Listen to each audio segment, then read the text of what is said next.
அனைவருக்கும் வணக்கம். வீட்டு ராணி விலாக்ஸுக்கு உங்கள் அனைவரையும் வரவேற்கிறேன். நான் ஏற்கனவே லைனிங் துணி போட்டு உங்களுக்கு நான் ஒரு ப்ளவுஸ் கட் பண்ணி காட்டினேன்.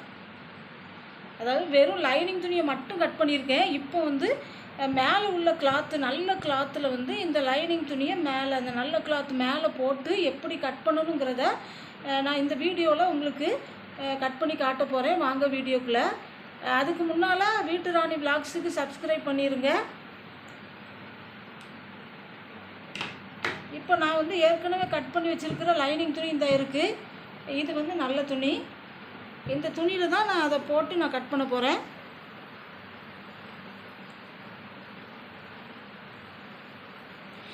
ரொம்ப ஈஸியாக இருக்கும். நமக்கு லைனிங் துணி கட் பண்ணிட்டோம்னா மேலே உள்ள துணி கட் பண்ணுறது ரொம்ப ரொம்ப ஈஸி. ஏன்னா அந்த அந்த லைனிங் கிளாத்தை அப்படியே மேலே போட்டு கட் பண்ணிட வேண்டியதான். இப்போ இந்த துணியை இதுதான் நல்ல பக்கம். இப்போ நான் இது நல்ல பக்கம், உள்ளே உள்ளது மாற்று பக்கம். இப்போ நல்ல பக்கத்தை நம்ம இப்படி மடிச்சுக்கிடுவோம். இப்படி ரெண்டாக மடிச்சுக்கிட்டு, அகலம் கம்மியாக தான் இருக்குது. கை நம்ம தைக்கும் பொழுது கண்டிப்பாக உள்ள துணி கொடுத்து தைக்க வேண்டியது வரும். ஏன்னா இந்த மேலே உள்ள கிளாத் அகலம் கொஞ்சம் கம்மியாகவே இருந்த மாதிரி தெரியுது. நான் இந்த பார்டர் வேணுங்கிறதுக்காண்டி இப்படியே போட்டு மடித்து நான் கை கட் பண்ண போகிறேன். ரெண்டாக மடித்து திரும்ப எனக்கு நேரம் இன்னொரு மடிப்பு மடிச்சுக்கிட்டேன் பாருங்கள். மொத்தம் 4 மடித்தாச்சு. இப்போ நம்ம ஏற்கனவே கட் பண்ணி வச்சுருக்கிற லைனிங் துணி இதுக்கு மேலே போட்டு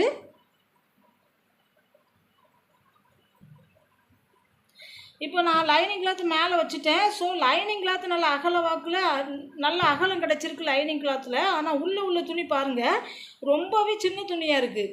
நான் இது தைக்கும் பொழுது இதை எப்படி ஒட்டு கொடுத்து, இதில் நம்ம கண்டிப்பாக துணி கொடுத்து தான் தைக்கணும். எப்படி ஒட்டு கொடுக்கணுங்கிறதையும் நான் உங்களுக்கு நான் அதை காட்டி ஒட்டு கொடுக்குறது கொஞ்சம் கஷ்டமான வேலை தான். இருந்தாலும் ஒட்டு கொடுத்து தைச்சி நீங்கள் பழகிக்கிடணும். துணி இல்லாத பட்சத்தில் ஒட்டு கொடுத்து தைச்சிக்கிடலாம். இப்போ நான் தைக்கும் பொழுது உங்களுக்கு அது எப்படி ஒட்டு கொடுக்குன்னு சொல்லி தருவேன், சரியா?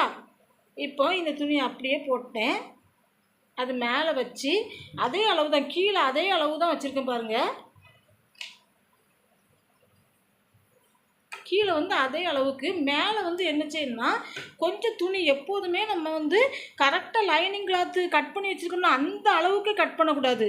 அந்த நல்ல கிளாத்தில் கொஞ்சம் ஒரு 1/2 இன்ச்சு கிளாத்து விட்டே நம்ம கட் பண்ணணும்.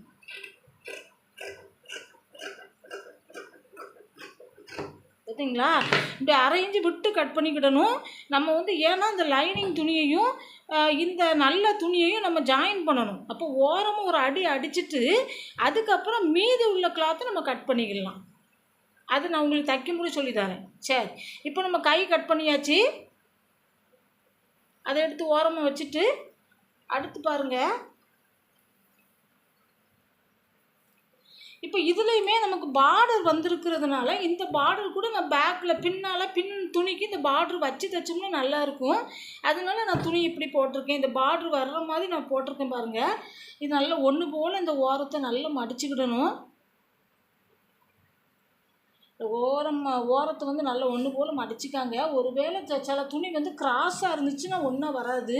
நான் இப்போ லேசாக இந்த கொஞ்சம் மீதி துணி இருக்குது, கிராஸாக வருது இந்த துணி. அதனால் இதை நான் கட் பண்ணி விட்டுருதேன்.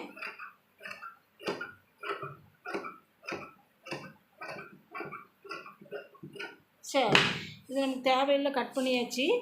அடுத்த துணி இப்படி போட்டுக்கிட்டு இந்த பேக் துணி இருக்குது பார்த்தீங்களா, லைனிங் கிளாத்தில் நம்ம கட் பண்ணி வச்சுருக்கோம் பாருங்கள். நான் லைனிங் துணியில் கட் பண்ணி வச்சுருக்கேன் பாருங்கள், பின் பேக் துணி. அதை அப்படியே இது மேலே அப்படி வச்சுக்கணும். இந்த பக்கம் இந்த ஓப்பன் சைடு எனக்கு எதிர்ப்புறம் ஆப்போசிட் சைடில் வச்சுருக்கேன். இந்த ஜாயிண்ட் எனக்கு நேராக வச்சுருக்கேன்.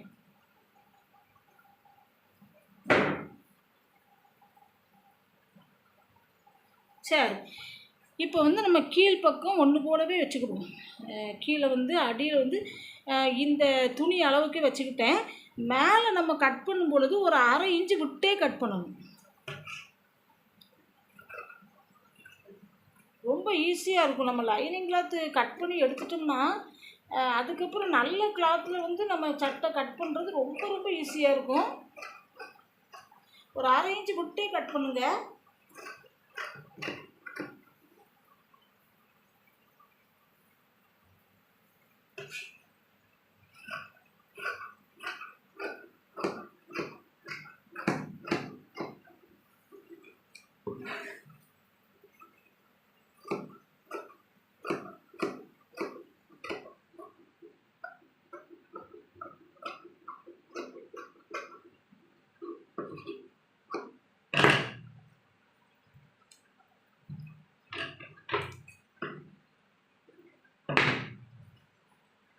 நான் கட் பண்ணிட்டேன். லைனிங் கிளாத்தை மேலே வச்சு கீழே வந்து நல்ல கிளாத் இருக்குது. இப்போ நீட்டாக கட் பண்ணி வச்சு பாருங்கள். நான் இப்படி வச்சு காட்டுறேன், நேராக வச்சு காட்டுறேன். சரி, இப்போ நான் வந்து பேக் துணி வந்து கட் பண்ணிட்டேன். இப்போ நான் ஃப்ரண்ட்டு துணி நான் கட் பண்ண போகிறேன். முன்னால் உள்ள துணியை இந்த நல்ல துணி மேலே வச்சு நான் கட் பண்ணி காட்ட போகிறேன்.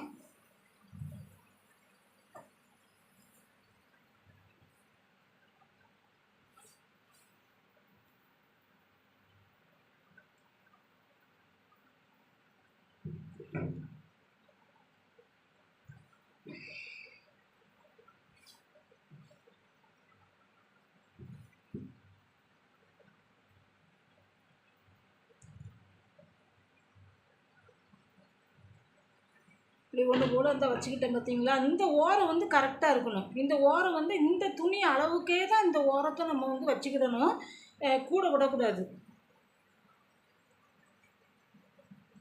கரெக்டாக வச்சுக்கிடணும்.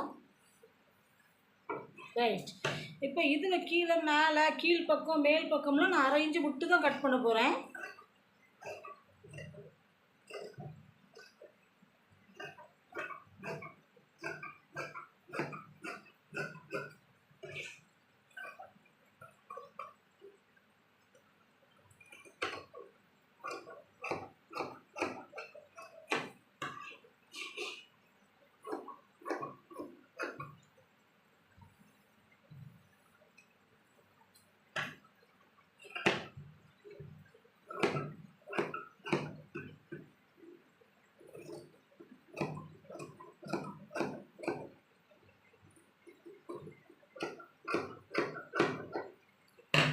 சரி, இப்போ முன்துணியும் கட் பண்ணி எடுத்தாச்சு. முன்துணி கட் பண்ணிட்டு இந்த ஜாயிண்டாக நம்ம எடுத்து விட்ருவோம். இந்த ஜாயிண்டாக இருக்குது பார்த்தீங்களா, அதை வந்து நம்ம எடுத்து விட்டுருணும். கட் பண்ணி விட்டாச்சு.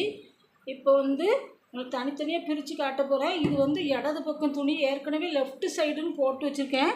இதை அப்படியே இந்த பக்கம் எடுத்து வச்சுக்கணும். ரைட் சைடுன்னு போட்டு வச்சுருக்கேன். இதை இப்படி மாற்றி வச்சுக்கணும். இப்போ பாருங்கள், இப்போ இதில் வந்து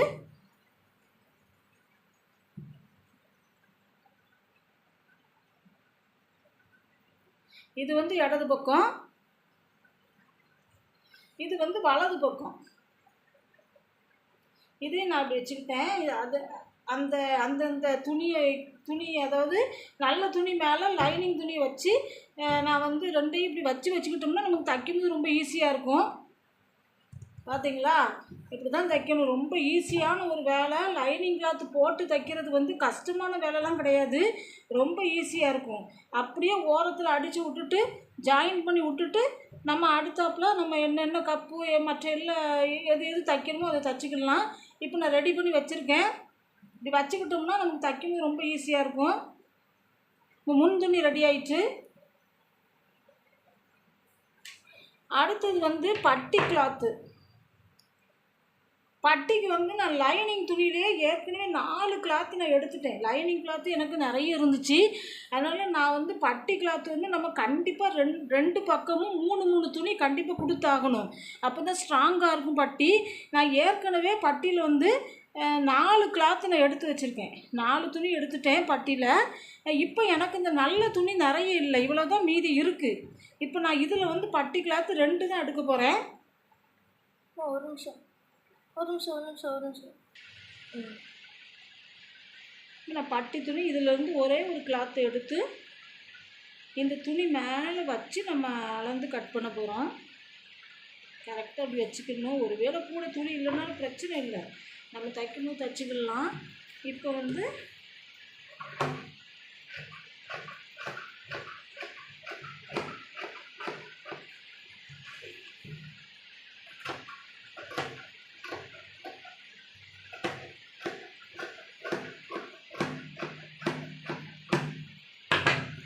இதை கட் பண்ணியாச்சு. இப்போ ஏற்கனவே எனக்கு லைனிங் துணியில் 4 கிளாத்து இருக்குது. இப்போ இந்த துணி 2 துணி தான் எடுத்திருக்கேன். மேலே உள்ள துணி நல்ல துணி, ஒன்றும் இல்லை பிரச்சனை.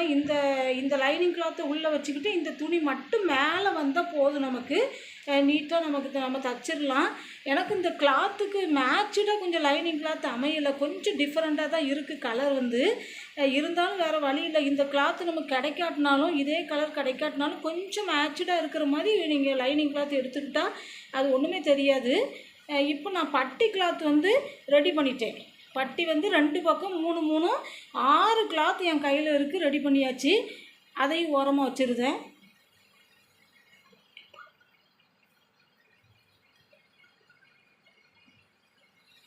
அடுத்தது வந்து ஓப்பன் துணி பாருங்கள். ஓப்பன் கிளாத் வந்து ஏற்கனவே 2 துணி நமக்கு ஓப்பன்னா கொக்கிக்கு வந்து கொக்கிக்கும் வி அடிக்கிறதுக்கும் நமக்கு அந்த வி பட்டி கொக்கி பட்டிக்கு துணி வேணும் இல்லையா? அதுக்கு லைனிங் கிளாத்தில் 2 துணி ஏற்கனவே எடுத்து வச்சுருக்கேன்.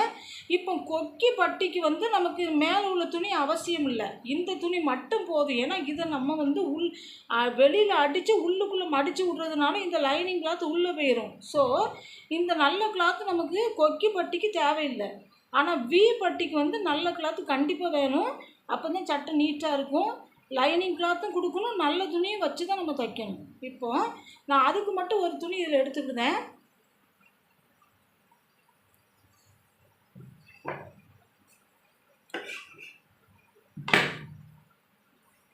நம்ம கரெக்டாக அளந்து, ரொம்ப கரெக்டான அளவு இல்லை, கொஞ்சம் நம்ம கூட விட்டு நம்ம கட் பண்ணுறது நல்லது.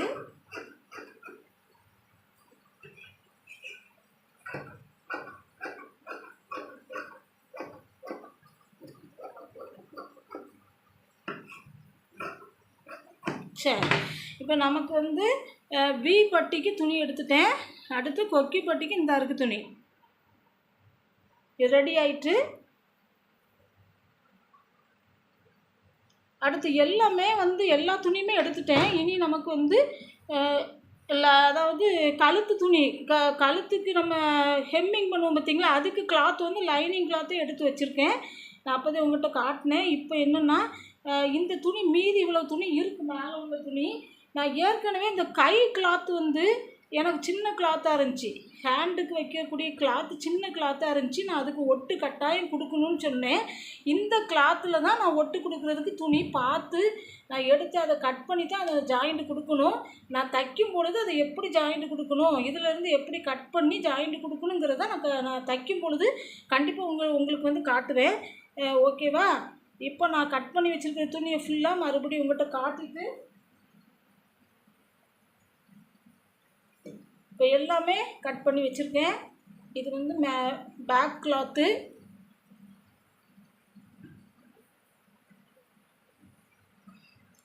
இது ஃப்ரண்ட்டு கிளாத்து,